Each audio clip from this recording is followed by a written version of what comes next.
एक आदमी रोटी खाता है, एक तीसरा आदमी भी है जो न रोटी बेलता है न रोटी खाता है। मैं पूछता हूं तीसरा आदमी कौन है? हमारे देश की संसद मौन है। मशहूर कवि, आक्रामक क्रांतिकारी कवि धूमिल की कविताओं की ये पंक्तियां हैं। धूमिल बनारस के थे, बनारस पर भी कविता लिखी, देश के हालात पर भी कविता लिखी। 40 साल पुरानी कविता आज के दौर में मौजूद है। हम यहाँ एक चाय की दुकान पर मौजूद हैं, समझने की कोशिश ये करेंगे। धूमिल जब कविता लिखते हैं, एक आदमी जो रोटी बेलता है, दूसरा आदमी जो रोटी खाता है, तीसरा आदमी है जो न रोटी बेलता है न खाता है। ये जानना चाहते थे धूमिल तीसरा आदमी कौन है। वो तीसरा आदमी सियासत की सत्ता के शीर्ष पर जाने वाले ऐसे लोग भी हो सकते हैं जो आम आदमी से अलग हैं, जो रोटी से खेलते हैं। हम समझने की कोशिश करते हैं जो पहला और दूसरा आदमी है धूमिल की नजरों में वो कौन है, और इसलिए हम बनारस की मशहूर चाय की दुकान पर हैं। इस चाय की दुकान से धूमिल का भी रिश्ता है, क्योंकि धूमिल 40 साल पहले धूमिल इस दुकान पर भी आया करते थे। राजनारायण,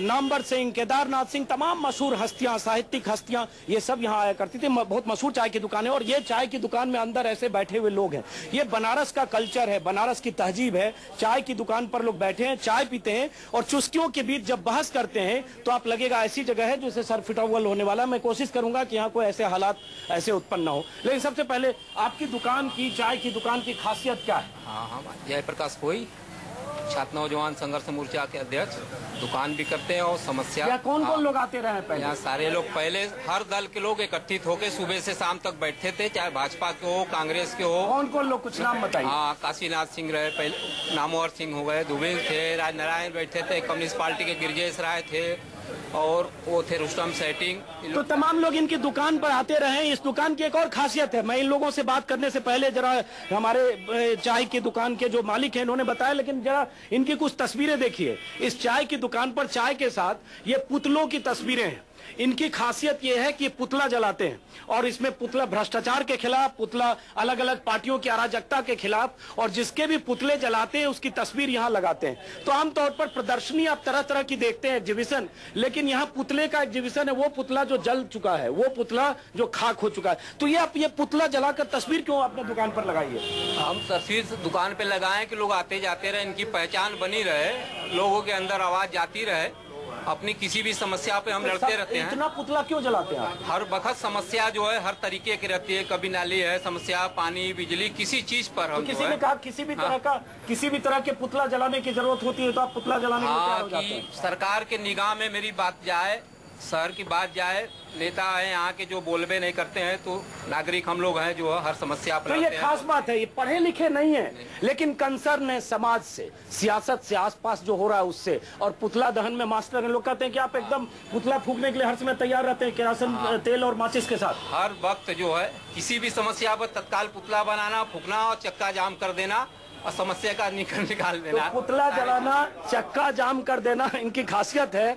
हम दुकान में आए, कोशिश करेंगे यहाँ कोई चक्का जाम जैसी स्थिति नहीं हो। बाहर वैसे भीड़ काफी है, और मैं फिर कहूंगा ये पुतले, जितने पुतले दहन इन्होंने किए, वो पुतलों की तस्वीरें, इसकी प्रदर्शनी इन्होंने लगा रखी। अब जरा हम चाय की दुकान पर चर्चा शुरू करते हैं। आपने तो मेरी जगह कब्जा कर ली, मैं यहाँ बैठने वाला था, तो आप यहाँ से मैं शुरुआत करूंगा, आप कहीं इधर एडजस्ट होइए। देखिए, उसके बाद अब ये चाय की दुकान है, अब यहाँ थोड़ी मशक्कत होगी। शुरुआत करते हैं। आज नरेंद्र मोदी ने पर्चा दाखिल किया, भीड़ थी, बहुत सारे लोग थे। बीजेपी के नेताओं का कहना है लाखों थे, आमतौर पर हजारों लाखों तो तुरंत होते हैं। जो भी हजारों की भीड़ होती है, जिस पार्टी की भीड़ होती है उसकी नजर में लाखों तो होती है।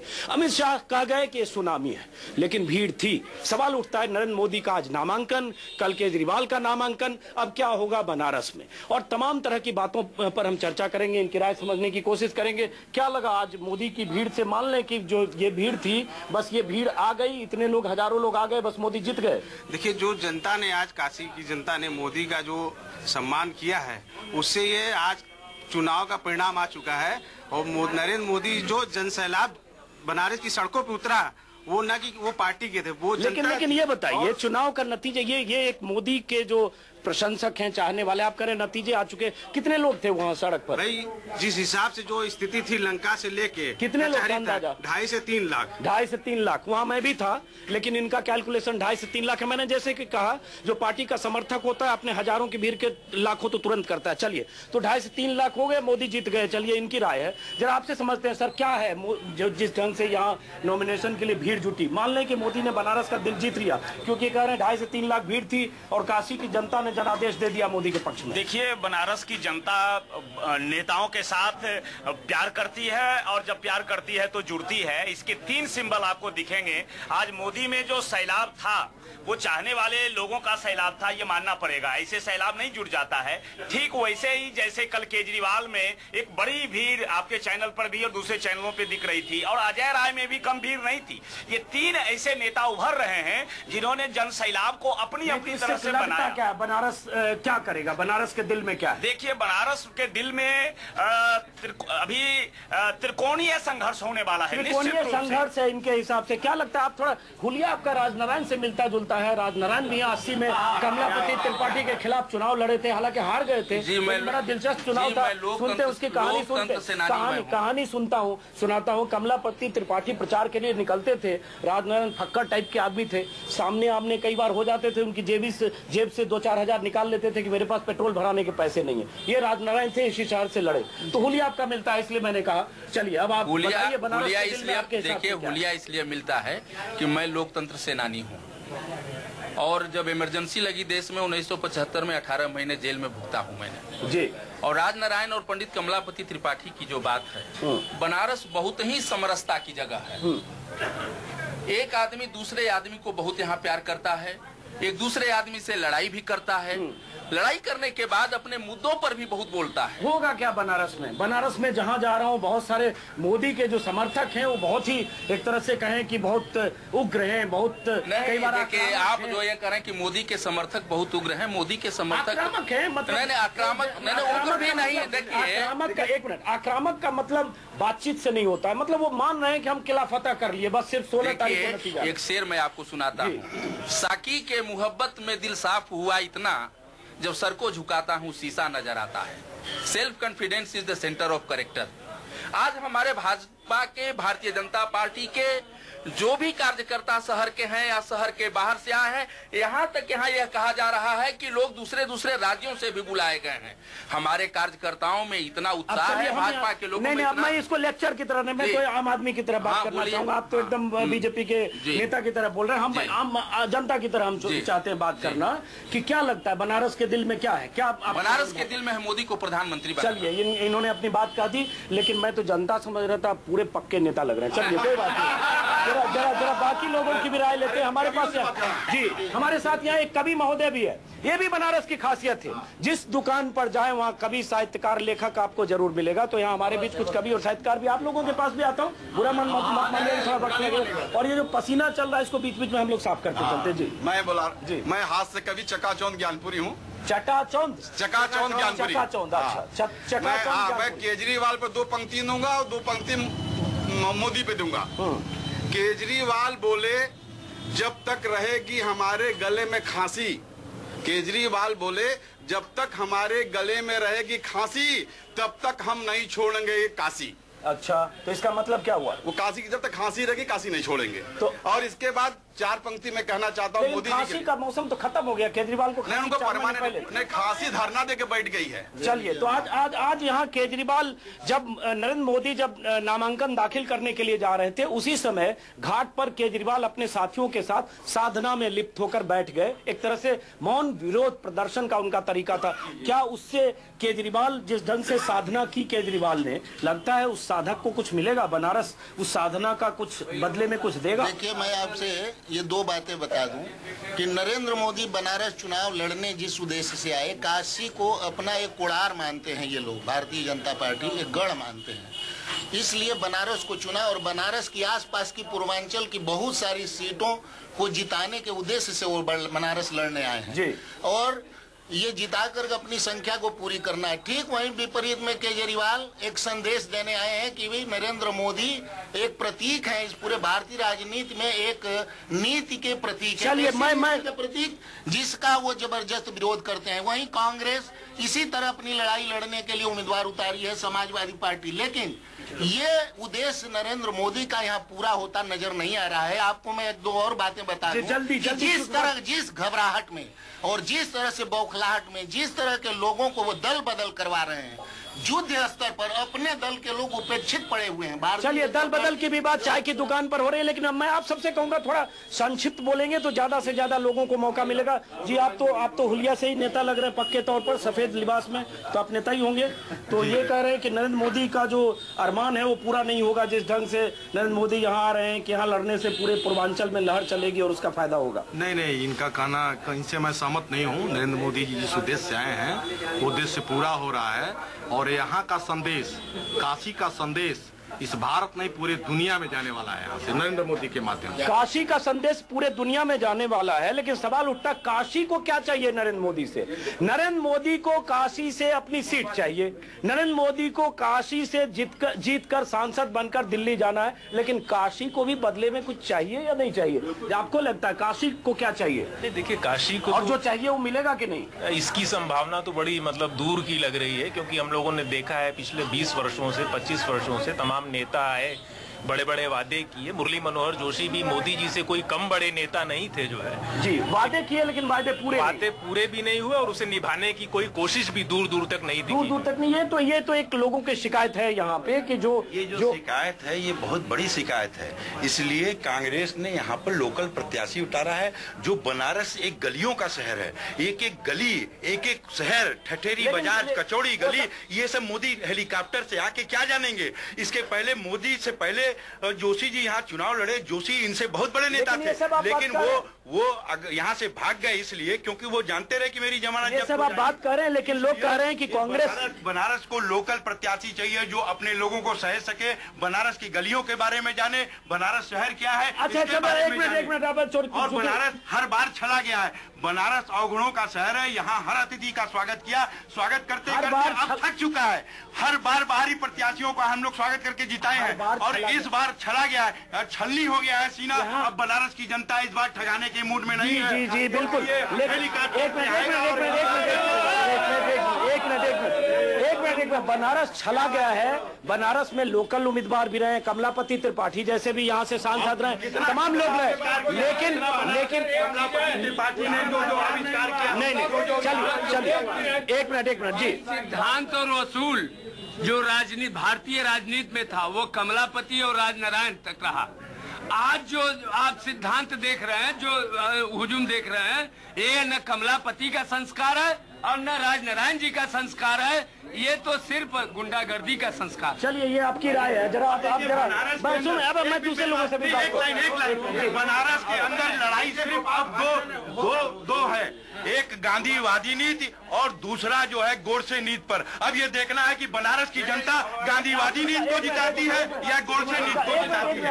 एक पहले इनका जवाब दीजिएगा। जो ये कह रहे हैं कि बनारस में जो 2 मुद्दे पर चुनाव है, जो इन्होंने कहा, इनका जवाब दीजिएगा। सुन पाए कि देखिए, बनारस में इन्होंने जो कहा गांधी की नीति और गोडसे की नीति, बनारस में जो चुनाव हो रहा है वह लोकतांत्रिक चुनाव हो रहा है, प्रजातांत्रिक चुनाव हो रहा है। न यहाँ गांधी पर चुनाव हो रहा है, न गोडसे पर चुनाव हो रहा है।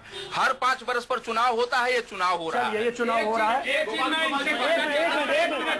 देखिए, एक पार्लियामेंट का चुनाव हो रहा है कि पीएम का चुनाव हो रहा है? जरा ये मान्यवर बता दे। पार्लियामेंट का चुनाव हो रहा है कि पीएम का चुनाव हो रहा है? मोदी जी पीएम के उम्मीदवार हैं कि संसद के सांसदीय चुनाव?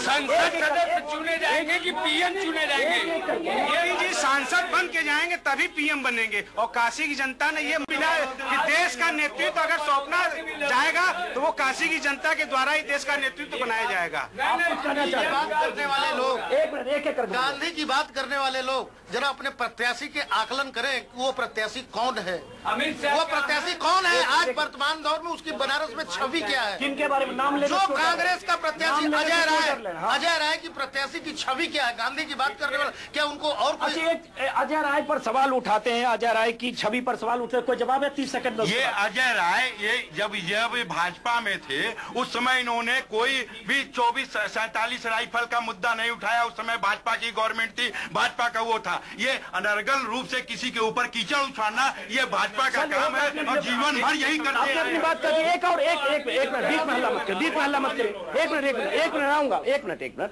जरा शांति रखिए, सबके पास आएंगे। बीच में इस बीच ये हुआ कि आज बनारस में नरेंद्र मोदी मदन मोहन मालवीय की प्रतिमा पर उन्होंने माल्यार्पण किया और कुछ देर के बाद समाजवादी पार्टी के कार्यकर्ता गए, उन्होंने गंगा जल से शुद्धिकरण किया कि उन्हें हक नहीं है। उन्होंने कहा चूंकि उन पर दंगों के दाग हैं इसलिए प्रतिमा को धोकर साफ करने का एक तरह से मैं कहूंगा एक ड्रामा था। लेकिन फिर भी जरा समझते हैं कि जिस ढंग से शुद्धिकरण की जो प्रक्रिया हुई है, जो दिखावा हुआ कैमरों के सामने, क्या लगता है कि इतना बड़ा कोई गुनाह मोदी ने किया है कि प्रतिमा पर माल्यार्पण नहीं कर सकते? मैं मोदी और मुलायम दोनों से ये एक सवाल पूछना चाहता हूं कि लोग टूट जाते हैं घर बनाने में, तुम तरस नहीं खाते हो बस्तियां जलाने में। ये जो सियासतदारी है, 89 से लेकर 91 के बीच जब बाबरी मस्जिद यहाँ टूटी थी, 7 दंगे हुए थे और 7 बार कर्फ्यू लगे थे इसी बनारस शहर में। इसका इतिहास कोई सामान्य इतिहास नहीं रहा है।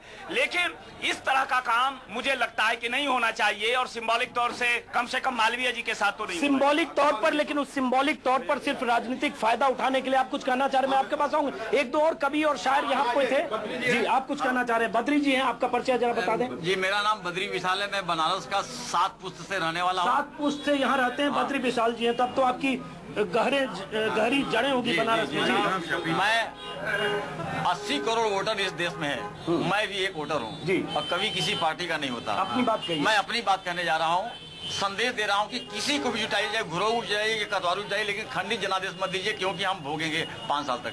वोटर है 80 करोड़, अब मिले सबको छोड़, और किसी एक का अभिषेक होना चाहिए। शिकवे गिले को त्याग, गाएं एकता के राग, एक को भी चुनने में विवेक होना चाहिए। आका एक हो, आका मतलब होता है आम आदमी और कांग्रेस, आका एक हो गए घोर दुश्मनी में भी, तो आम आदमी को भी अवेक होना चाहिए।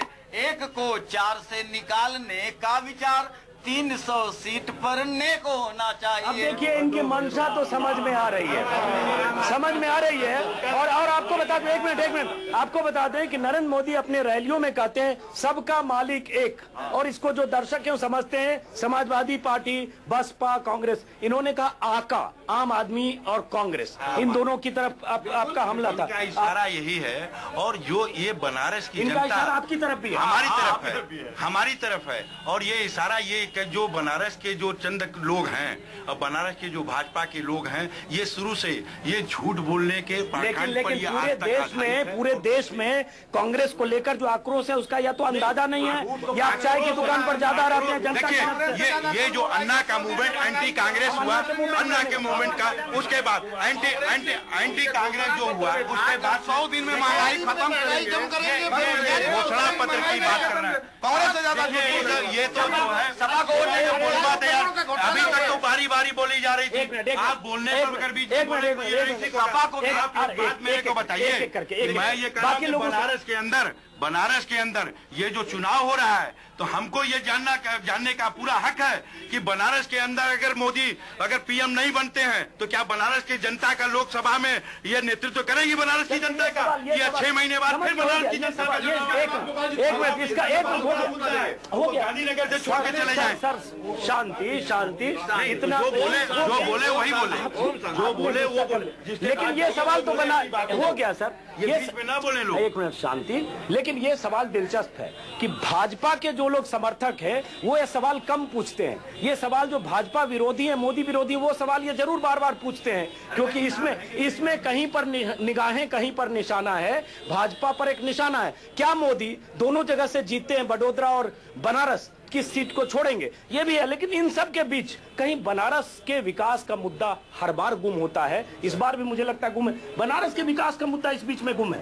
जी नहीं, बनारस का विकास का मुद्दा गुम नहीं है। अभी हमारे कांग्रेस के साथी ने कहा, उसमें है कांग्रेस के साथी ने कहा कि मुरली मनोहर जोशी ने कोई काम नहीं किया। जोशी जी सांसद हैं केवल, कांग्रेस की सरकार है, 10 वर्षों से सरकार है, और बनारस में 15 अरब रुपए आज भी दिल्ली में पड़ा हुआ है बनारस के विकास का, जो इलाहाबाद हाई कोर्ट में है, केस चल रहा है। यहाँ के सभासदों ने केस किया हुआ है। लेकिन आपको पता ही नहीं है कि मुरली मनोहर जोशी के समय में नगर निगम 18 साल से नगर निगम और एमएलए सांसद इनके हैं लगातार। केवल कमलापति जी के बाद 2004 से राजेश मिश्रा का कार्यकाल देखा जाए तो राजेश मिश्रा का कार्यकाल देखा जाए तो उसके बाद विकास कहाँ गया? लेकिन मोदी जी आ रहे हैं, लोग कह रहे हैं, बीजेपी के लोग मोदी जी अभी हेलीकॉप्टर, आप ही सुनिए, मोदी जी हेलीकॉप्टर से आए, BHU उड़ गए, विद्यापीठ नामांकन किए, चले गए। क्या विकास करेंगे जरा जनता को बताओ। लेकिन क्या विकास, मौखिक विकास? आप कुछ इनका जवाब देंगे जो कह रहे हैं? देखिए, मैं तो इनका जवाब क्या दूं। बनारस के अंदर क्या है कि तमाम लोग आए, तमाम नेता आए, बहुत सी सरकारें बनी यहाँ पे, लेकिन बनारस का विकास नहीं हुआ है। और बनारस के विकास के लिए जो बाबा विश्वनाथ जी के को श्रद्धा से उनको अर्पण माने श्रद्धा भक्ति रखेगा काशी की नगरी में, और जिसको विश्वनाथ जी का आशीर्वाद मिलेगा, वही व्यक्ति जो है बनारस उसका विकास का मोहताज नहीं है। जी, आप ज्योतिषी हैं, तो क्या ज्योतिषी में क्या देख रहे हैं आप? किसकी किस्मत कैसी देख रहे हैं? देखिए, हमारे यहाँ ज्योतिष में देखिए ज्योतिष संभावनाओं का विषय है, और इसमें किसी के ऊपर कोई ये नहीं कर सकता है किसी की सरकार बन सकती है।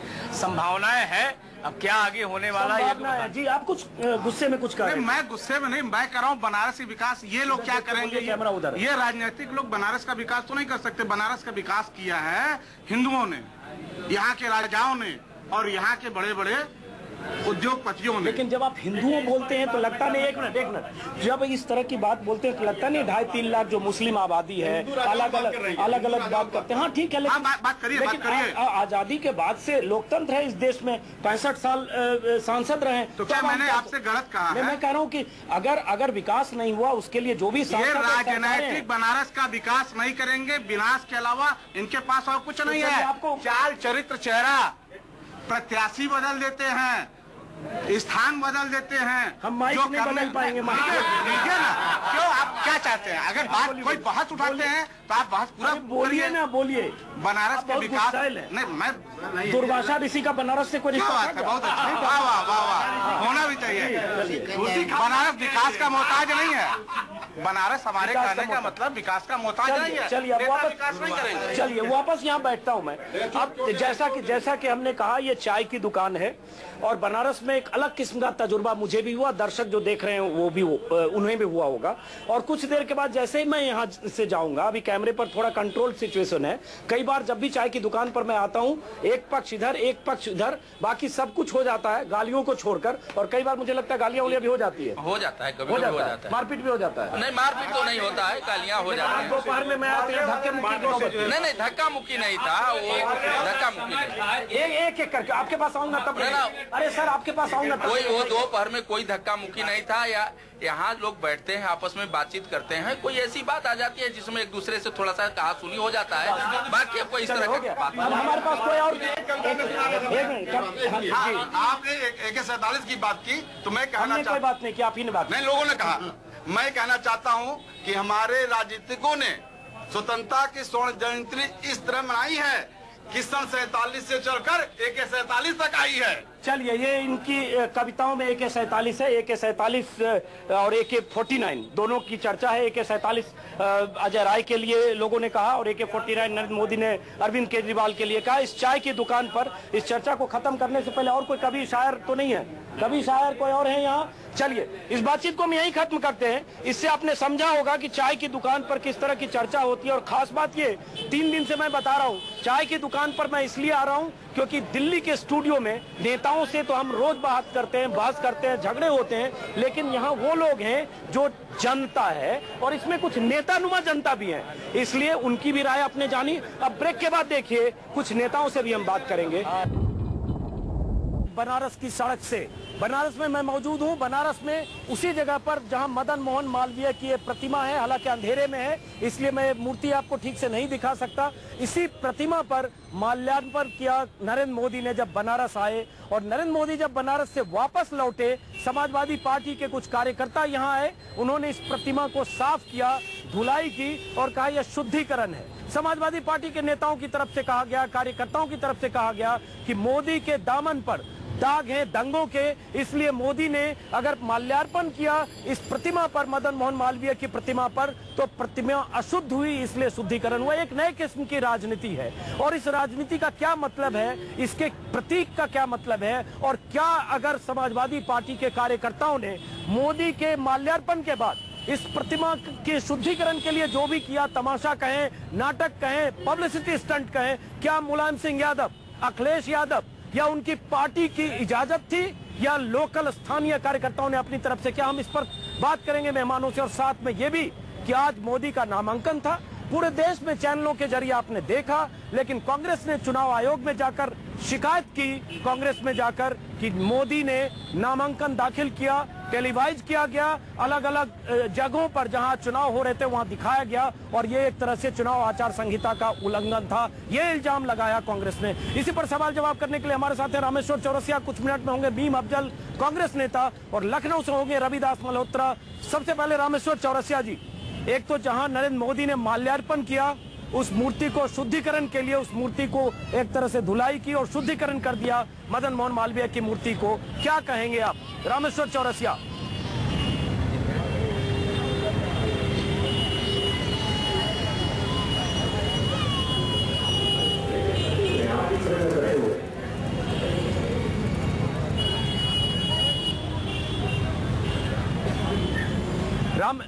रामेश्वर चौरसिया जी, आपको मेरी आवाज आ रही है? चलिए माफ करिए, रामेश्वर चौरसिया जी के पास चलेंगे। कुछ मिनट में हमारे साथ भीम अफजल भी होंगे, बाकी नेता भी होंगे। लेकिन आपको बता दें कि बनारस की राजनीति बहुत दिलचस्प है। मुरली मनोहर जोशी बनारस में पहले सांसद थे, उनकी जगह इस बार नरेंद्र मोदी चुनाव मैदान में है। आज नरेंद्र मोदी बनारस की सड़कों पर रोड शो के लिए आए, नामांकन दाखिल किया और लंबा काफिला नरेंद्र मोदी के साथ चला। बीजेपी के जो कार्यकर्ता हैं, नेता हैं, बहुत उत्साह में थे पूरे दिन। और अमित शाह की तरफ से कहा गया, पहले भी कहा गया था 4 दिन पहले, कि मोदी अगर बनारस आएंगे तो बनारस में सुनामी आएगी। आज फिर अमित शाह ने कहा कि नरेंद्र मोदी बनारस आ गए हैं, अब पूर्वांचल में और बनारस में मोदी के नाम के सुनामी आएगी। हम इस पर बात करेंगे। हमारे साथ मीम अफजल जुड़ चुके हैं, हमारे साथ रामेश्वर चौरसिया है। मीम अफजल हमारे साथ हैं, तो मीम अफजल साहब, मेरी आवाज सुन पा रहे हैं आप? मीम अफजल,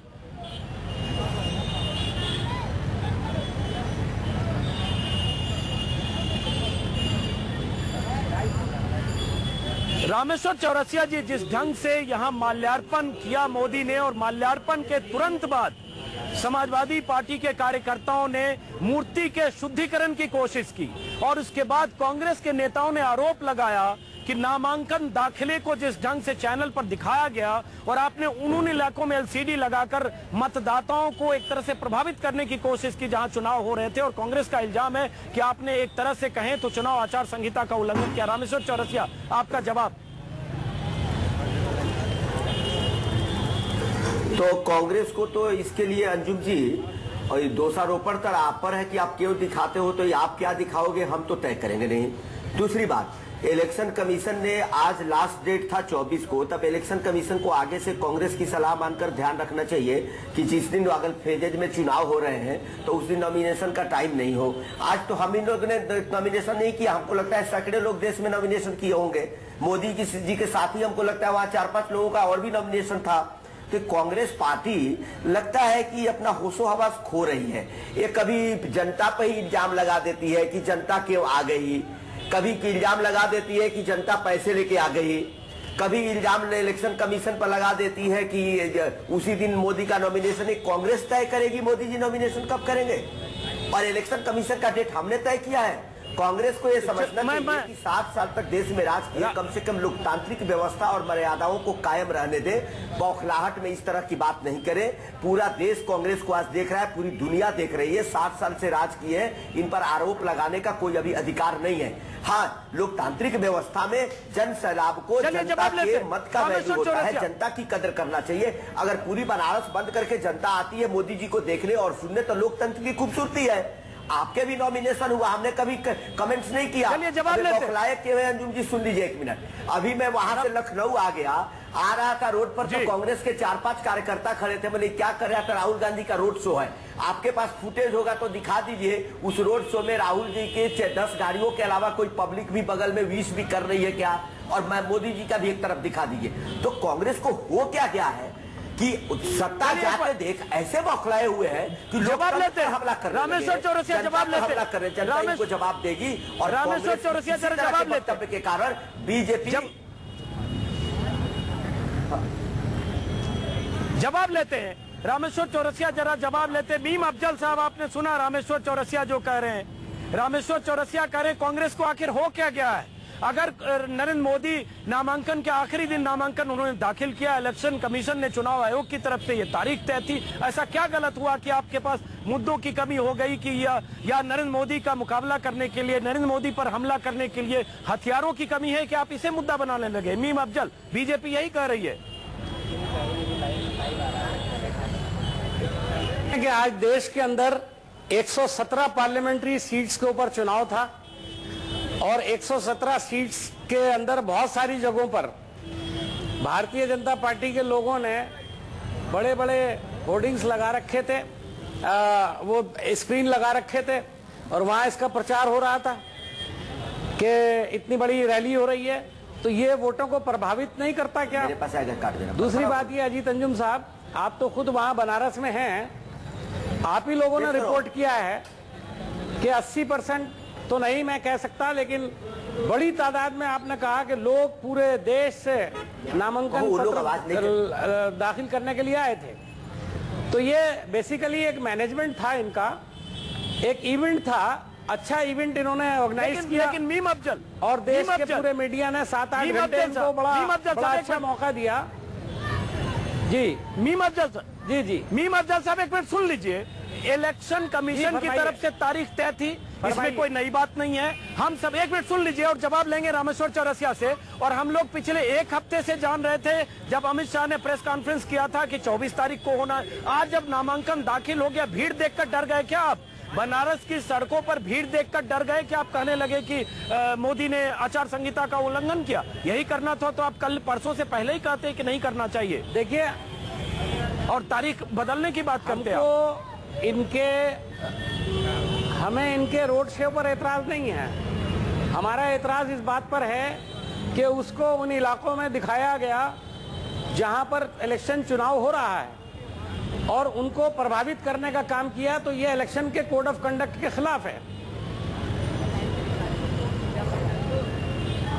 लेकिन सवाल ये उठता है कि टेलीविजन के जमाने में न्यूज चैनल पर अगर दिखाया गया और उसको कुछ इलाकों में अगर दिखाया गया, तो मैं कह रहा हूं कि क्या इतना बड़ा मुद्दा है क्या? राहुल गांधी भी रोड शो करते हैं और रोड शो या राहुल गांधी की भी तस्वीरें या कांग्रेस पार्टी की भी तस्वीरें कई बार उनके रोड शो या उनकी रैलियां ऐसे इलाकों में चैनल पर दिखती है। मीम अफजल साहब, मान लीजिए कहीं चुनाव हो रहे हैं पश्चिमी उत्तर प्रदेश में, राहुल गांधी चुनाव साहब अगर हम पंजाब में किसी और जगह, और वहां की रैली हम एक मिनट सुन लीजिए, वहां की रैली अगर टेलीकास्ट होती है तब भी दर्शक और जो आपके मतदाता, माफ करें, मतदाता प्रभावित होते होंगे। तब तो इसका मतलब आप अपने लिए सेलेक्टिव हो रहे हैं। देखिए अजीत जी, नहीं, हम बिल्कुल सेलेक्टिव नहीं हो रहे। और अगर हमने ऐसा किया तो इनको शिकायत करनी चाहिए थी। हमने महसूस किया, शिकायत की, और हमारा एतराज इस पर है ही नहीं कि आपने दिखाया। हमारा एतराज तो यह है कि उसका मिसयूज किया गया।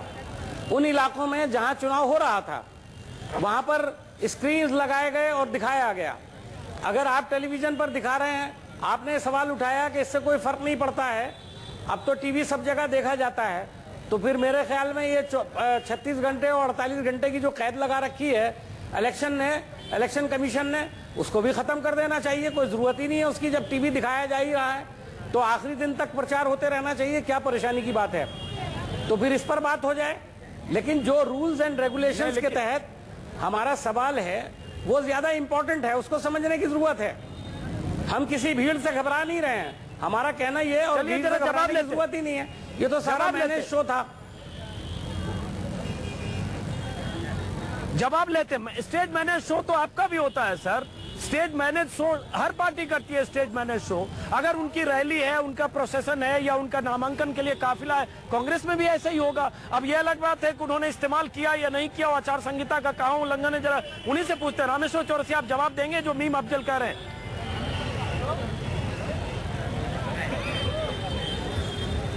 आवाज नहीं आ रही है। देखो हमें तो फोन ही दे दो ना, हम ठीक करते रहेंगे यार, कहाँ रखते। रामेश्वर चौरसिया, आपको मेरी बात आ रही है, आवाज आ रही है रामेश्वर चौरसिया?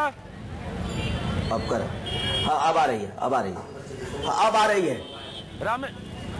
अब तक आ नहीं रही थी, अभी आ रही है, बताइए। रामेश्वर चौरसिया, भीम अफजल ने जो बंद करो, हाँ भीम अफजल ने कहा है आपने आचार संहिता का उल्लंघन ऐसे किया, हाँ कि यहाँ जो भी रोड शो था उसको आपने उन इलाकों में एलसीडी के जरिए दिखाया जहाँ आज वोटिंग थी, और आज वोटिंग थी इसलिए उनका कहना है ये आपने इस्तेमाल किया, ये आचार संहिता का उल्लंघन है, ये इल्जाम है कांग्रेस का। रामेश्वर चौरसिया, अच्छा मुझे लगा था कि केजरीवाल ही झूठ सच आरोप लगाते। नीम अफजल साहब 7 साल से राज किए हैं, इनको कहा एलसीडी दिख गया, जाके चुनाव आयोग को कंप्लेन करें। नीम अफजल साहब क्यों रोड शो राहुल गांधी आज कर रहे थे लखनऊ में, जब पूरे देश में 117 सीटों पर चुनाव था? आप भूल गए लोकतांत्रिक परंपरा को, भूल गए इलेक्शन कमीशन को।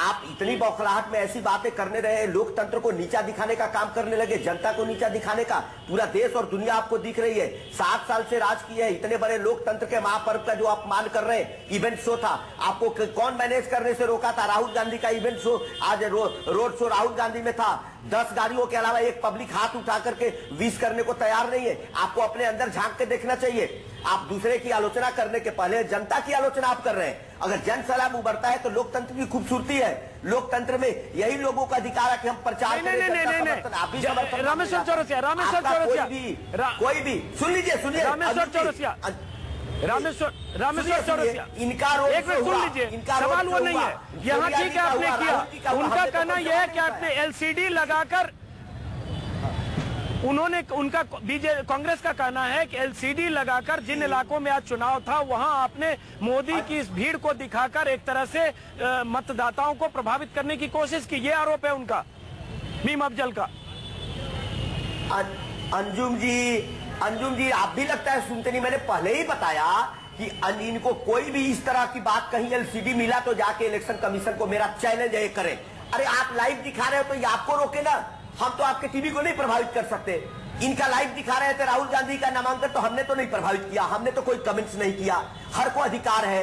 ये पंखुड़ियां मंगाए 3 दिन से चल रहा था, कहां से 500 टन, हमने तो कमेंट्स नहीं किया। जनता जन सैलाब उभरा है, जनता स्वागत कर रही है, पानी भी हमको दे रही है मांगने पे, फूल बरसा रही है। तो इतने लोकतंत्र में बौखलाए के हैं, लोकतंत्र की खूबसूरती है।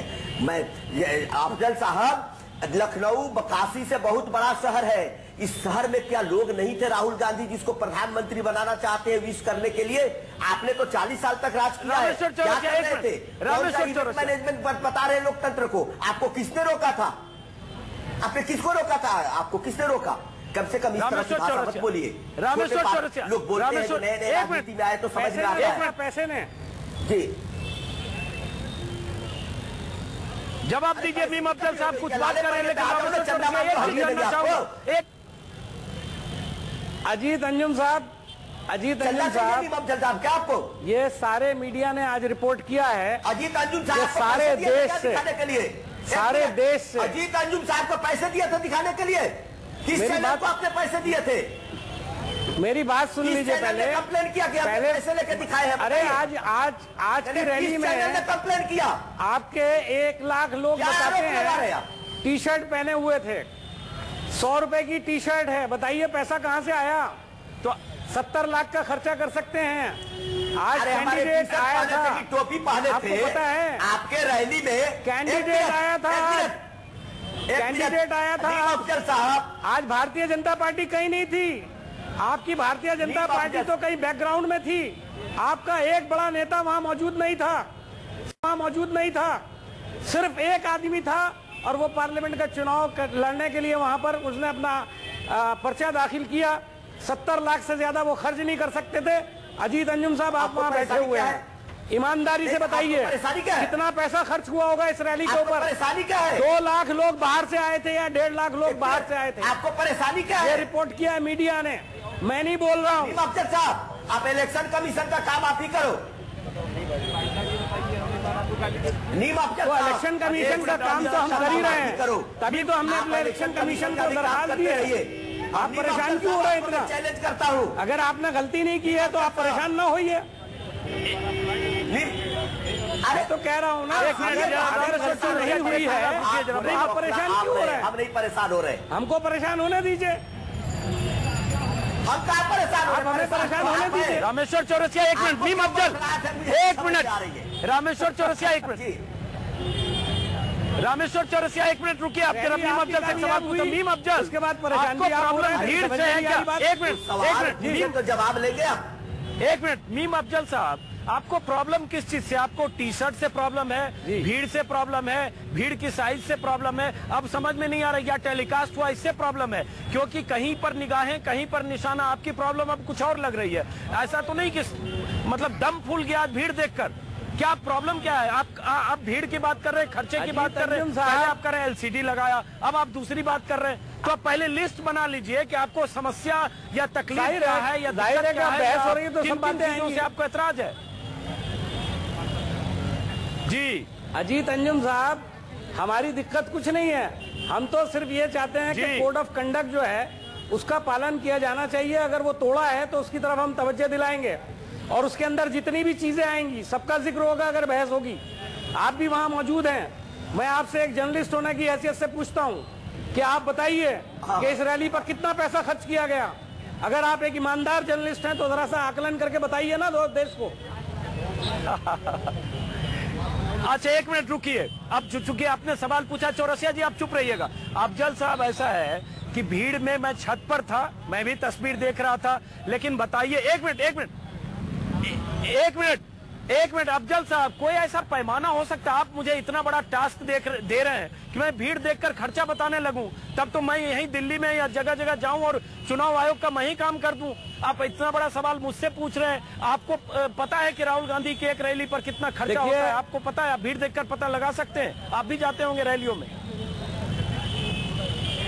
मीम अफजल, मैं भी जाता हूं रैलियों में, लेकिन हमने जो स्पेसिफिक सवाल आपसे पूछा वो ये पूछा कि ये बोल रहे हैं कि भीड़ उमड़ आई। हमारा ये मानना है कि मैनेजमेंट था। आपके तकरीबन तमाम मीडिया ने ये बात कही है कि पूरे देश से लोग वहां पर आए और नामांकन पत्र दाखिल करवाने के लिए भारतीय जनता पार्टी के लोग आए। वर्कर तो बेचारे लाखों में आ गए, इनके लीडर एक भी नहीं था। तो ये अब बहस हो रही है तो ये सवाल तो उठेंगे। कल आप भी उठाओगे आने के बाद, मैं जानता हूं। अभी रिपोर्ट सिर्फ इसका रैली की आई है, तो अभी अंदरूनी जब तलाशी ली जाएगी तो बहुत सारी रिपोर्टें कल तक सामने आएंगी। मीम अफजल साहब, आपका टेंशन मैं समझ गया। इसका मतलब आपका टेंशन यही है कि भीड़ बहुत थी, कहां से आई, हमारी क्यों आई, नहीं है। इतनी बड़ी भीड़ क्यों आई? मुझे लगता है आपका ज्यादा बड़ा टेंशन ये। लेकिन एक मिनट 30 सेकेंड, यहाँ जो पीछे हमारी मूर्ति है जो हम दिखा नहीं सकते, मदन मोहन मालवीय की प्रतिमा है। इस प्रतिमा पर माल्यार्पण किया नरेंद्र मोदी ने। उस माल्यार्पण के बाद पता चला कि पहले कांग्रेसी कार्यकर्ता आए, उन्होंने शुद्धिकरण किया, मूर्ति को नहा धुलाकर और पानी से साफ किया। उसके बाद समाजवादी पार्टी के कार्यकर्ता आए। मदन मोहन मालवीय आजादी के पहले कांग्रेस के भी अध्यक्ष थे, उसके पहले हिंदू महासभा से भी उनका करीबी रिश्ता रहा। मैं ये जानना चाहता हूं, क्या ये शुद्धिकरण और इस तरह से मोदी ने अगर माल्यार्पण किया उस मूर्ति का शुद्धिकरण, क्या इसको भी कांग्रेस सही मानती है? बिल्कुल नहीं मानती। बिल्कुल ठीक। किस वर्कर्स ने किसने किया हमें नहीं पता, कौन लोग थे, मुझे लेकिन मैं उसको ठीक नहीं समझता हूं। चलिए ठीक है, शुक्रिया मीम अफजल साहब, रामेश्वर चौरसिया जी, आप दोनों मेहमानों का बहुत बहुत शुक्रिया। मैं हूं बनारस से उस मूर्ति के सामने जिस मूर्ति पर माल्यार्पण किया नरेंद्र मोदी ने, और कुछ ही देर बाद उस मूर्ति का शुद्धिकरण किया गया। राजनीति का एक नया स्टंट। समाजवादी पार्टी के कार्यकर्ता थे, मैं चाहता था समाजवादी पार्टी के नेता आते, उनसे मैं सवाल पूछता, वो कार्यकर्ता क्या मुलायम सिंह, अखिलेश यादव या पार्टी की इजाजत से ऐसा कर रहे थे या स्थानीय कार्यकर्ता थे पब्लिसिटी स्टंट के लिए? लेकिन समाजवादी पार्टी के न तो नेता आए, न तो मैं उनसे सवाल पूछ पाया।